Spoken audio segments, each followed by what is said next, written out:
আসসালামু আলাইকুম ভিউয়ার্স। আজ শেয়ার করব কাঁচা আম সংরক্ষণ পদ্ধতি বা আরশিনা কাঁচা আম সংরক্ষণ পদ্ধতি। এখন তো আর কাঁচা আমের সিজন নেই, এখন শুধু পাওয়া যাবে আরশিনা আম। তাই যাদের বাসায় আরশিনা আম গাছ আছে তারা এই সহজ পদ্ধতিতে আরশিনা কাঁচা আম সংরক্ষণ করে বছর জুড়ে একদম টাটকা এবং ফ্রেশ কাঁচা আম খেতে পারবেন। তাহলে চলুন এবার দেখে নেওয়া যাক। কাঁচা আম সংরক্ষণের জন্য এখানে আমি কিছু কাঁচা আম পরিষ্কার পানি দিয়ে খুব ভালো মতো ধুয়ে তারপর একটা পরিষ্কার কাপড় দিয়ে ভালোভাবে মুছে নিচ্ছি।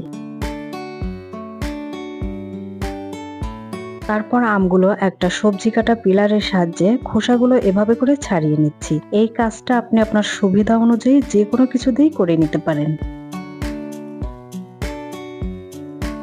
সবগুলো আমের খোসা ছাড়িয়ে নেওয়ার পর প্রতিটা আম আমি ৮ টুকরো করে কেটে নিয়েছি। দেখতে পাচ্ছেন আমগুলোর আঠির অংশটা একটুখানি শক্ত হয়েছে আর আমগুলোতে একটুখানি লালচে ভাব চলে আসছে, অর্থাৎ আমগুলো মোটামুটি পরিপক্ক।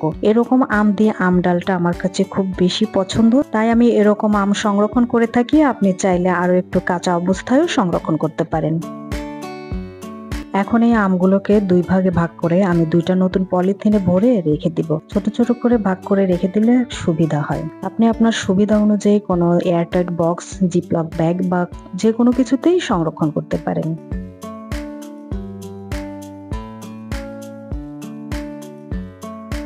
সবগুলো আম প্যাকেট করা হয়ে গেছে। এখন এই আমগুলোকে ডিপ ফ্রিজে রেখে দিব সারা বছরের জন্য। যখন প্রয়োজন হবে তখন একটু একটু করে বের করে ব্যবহার করা যাবে। আমগুলো আমি 18 দিন পর ডিপ ফ্রিজ থেকে বের করে একটু দেখিয়ে দিচ্ছি। দেখতে পাচ্ছেন 18 দিন পরেও আমগুলো কতটা টাটকা আর ফ্রেশ আছে। তার মানে বছর জুড়ে ঠিক এরকমই থাকবে। এখন একটা পানিতে চুবিয়ে বরফটা ছাড়িয়ে দেখাচ্ছি কতটা ফ্রেশ আছে। এই আমগুলো দিয়ে আম ডাল রান্না, আমের টক রান্না, কাঁচা আমের জুস বা শরবত, কাঁচা আম ভর্তা এবং কাঁচা আমের সকল রেসিপি এই কাঁচা আম দিয়েই করে নিতে পারবেন। আশা করছি আজকের ভিডিওটা সবার অনেক বেশি পছন্দ হবে। পছন্দ হলে লাইক, কমেন্ট, শেয়ার আর চ্যানেল সাবস্ক্রাইব করে পেজটা ফলো দিতে যেন ভুলবেন না। আজ এখানেই বিদায় নিচ্ছি। আল্লাহ হাফেজ।